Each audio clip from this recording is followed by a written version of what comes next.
السلام علیکم ورحمۃ اللہ وبرکاتہ۔ ابھی آپ لوگوں نے سوشل میڈیا پہ دیکھا ہوگا کہ ایک انسان ہے، معلوم نہیں کہ وہ حافظ ہے یا جاہل ہے یا کوئی لڑکا ہے اس نے ایسے ہی مذاق کیا دین کے ساتھ، یا اپنے آپ کو فیمس ہونے کے لیے اس نے یہ کام کیا، لیکن اس نے جو بھی کام کیا ہے بہت غلط کام کیا ہے، اس لیے کہ اس نے ہمارے پیارے نبی پاک صلی اللہ علیہ وسلم کی شان میں گستاخی کی ہے۔ اگر کوئی ہمارے نبی پاک صلی اللہ علیہ وسلم کے بارے میں کوئی ذرا سی بات اگر بول دے تو اس پہ مسلمان مرنے اور کٹنے کے لیے تیار ہو جاتے ہیں، لیکن اس انسان نے، اس کمبخت نے تو صاف صاف اپنی زبان سے الفاظ نکالے ہیں کہ ہم آخری نبی ہیں۔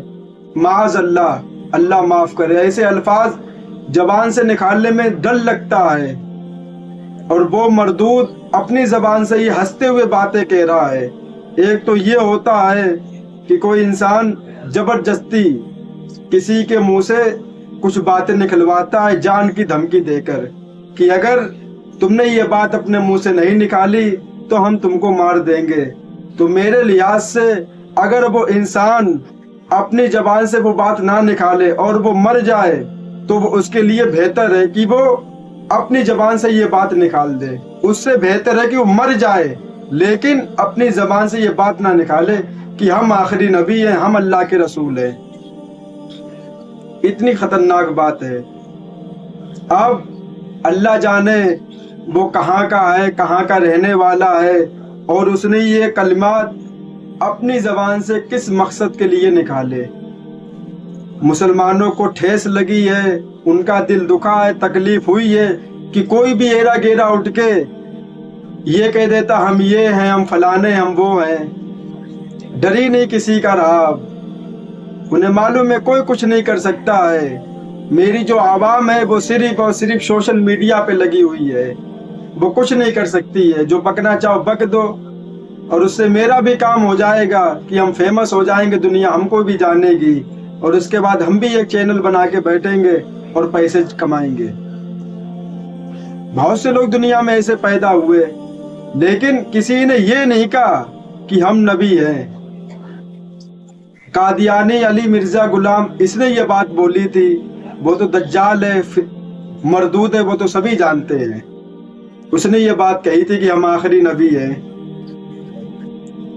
وہ تو دنیا سے چلا گیا ہے، لیکن اب یہ نیا دجال پیدا ہوا ہے، وہ بھی ہنس ہنس کے دوسروں کو بتا رہا ہے۔ یہ ویڈیو میری نظروں سے گزری، اور ایسا تو ہے نہیں کہ ہم نے دیکھی ہے، بہت سارے لوگوں نے دیکھی ہوگی، لاکھوں لوگوں نے دیکھی ہوگی۔ سب موبائل چلاتے ہیں، سب سوشل میڈیا استعمال کرتے ہیں، سب کے نظروں سے وہ ویڈیو نکل کے گئی ہوگی، اور سب نے کچھ نہ کچھ کمنٹ بھی کیے ہوں گے اس کے بارے میں کہ یہ دجال ہے، یہ کافر ہے، یہ مردود ہے، یہ نردود ہے، جو جس کو لکھنا آتا اس نے بولا ہوگا۔ لیکن اب اس کے بارے میں اللہ ہی بہتر جانتا ہے کہ اس نے یہ بات کیوں نکالی ہے۔ ہم لوگ صرف اور صرف ظاہر کو دیکھتے ہیں کہ سامنے میرے کیا ہے، لیکن جو اندر کی کیفیت ہے وہ صرف اور صرف اللہ تبارک و تعالی جانتا ہے کہ اس کے دل میں کیا ہے، اللہ بہتر جانے۔ تو میرے بھائی، کچھ لوگ تو اپنے آپ کو فیمس کرنے کے لیے، اپنے آپ کو سوشل میڈیا پہ وائرل کرنے کے لیے یہ باتیں اپنی زبان سے نکالتے رہتے ہیں۔ آئے دن یہ ہوتا ہے، ایسا پہلی بار نہیں ہوا ہے، آئے دن یہ ہوتا ہے۔ کسی نے قرآن کے اوپر کچھ بول دیا، اس کو لوگوں نے اچھالا، فیمس ہو گیا۔ کسی نے صحابہ کرام کے اوپر کچھ بول دیا، اس کے اوپر گستاخی کے فتوے لگائے، بعد میں معافی مانگ لی، ہوا کیا؟ کامیاب ہو گیا وہ۔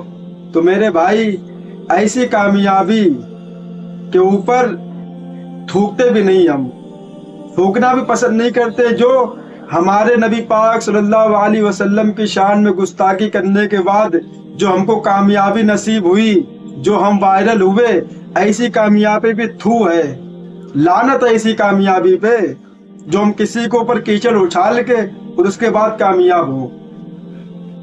ان کے دل میں یہی بات ہوتی ہے کہ ہم کسی کو بدنام کریں اور اس کے بعد لوگ میری ویڈیو بنا بنا کے یوٹیوب پہ ڈالیں اور میرا چہرہ دنیا دیکھے، اس کے بعد ہم خود اپنا یوٹیوب چینل بنائیں اور اس کے معافی مانگ لیں گے کہ ہم کو معاف کر دو، ہم سے غلطی ہو گئی ہے۔ اس کے بعد میرا کام چالو ہو جائے گا جو ہم نے سوچ کے پہلے ہی سے رکھا تھا کہ ہمیں کیا کرنا ہے۔ اب یہ حافظ تھے یا کوئی بھی تھے، گاؤں کے رہنے والے، نہ ان کو کوئی جانتا نہ کچھ، ان کو بہت شوق تھا کہ ہم بھی دنیا میں فیمس ہوں، لوگ میرے بارے میں بھی جانیں کہ یہ بھی کوئی حافظ ہیں۔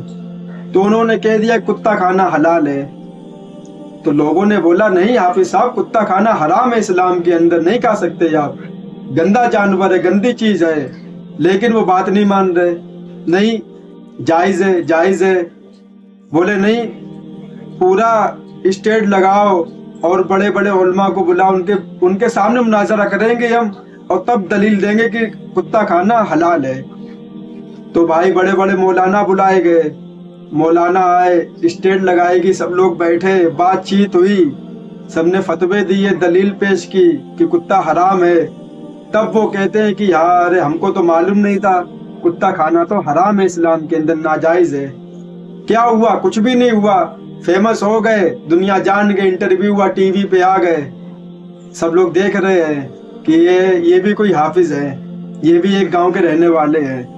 تو بہت سے لوگ کے دلوں میں یہ باتیں آتی ہیں کہ ہم کچھ ایسا کام کریں کہ ہم فیمس ہو جائیں، دنیا ہم کو بھی جانے۔ تو میرے بھائی، ایسے جاننے سے اور نہ جاننے سے تو کوئی بہتر نہیں ہے کہ تم اللہ کا کام کرو، دین اسلام کا کام کرو، نبی پاک صلی اللہ علیہ وسلم کی سنتوں پر عمل کرو اور دنیا تم کو جانے، تب کچھ بات ہے۔ جب تو اچھی بات ہے کہ تم اللہ کے راستے میں نکلے ہو، اللہ کے لیے کام کر رہے ہو، نبی کی سنتوں پہ عمل کر رہے ہو، اس کی بدولت دنیا تم کو جانتی ہے کہ یہ نیک انسان ہے، یہ اللہ والا ہے، یہ اللہ کی مان کے چلتا ہے، نبی کے طریقے پر زندگی گزارتا ہے، نبی کی محبت اس کے دلوں میں ہے۔ تب کوئی بات بھی ہو کہ چلو ہاں یہ تم نے اچھا کام کیا ہے، لیکن یہ کیا ہے کہ قرآن، سنت، نبی، رسول، ان کے بارے میں غلط سلط بول کے اور انسان اپنے آپ کو فیمس کرنے کی کوشش کرے۔ اللہ تعالیٰ ان فتنوں سے ہم سب مسلمانوں کی حفاظت فرمائے۔ وآخر دعوانا والحمد للہ رب العالمین۔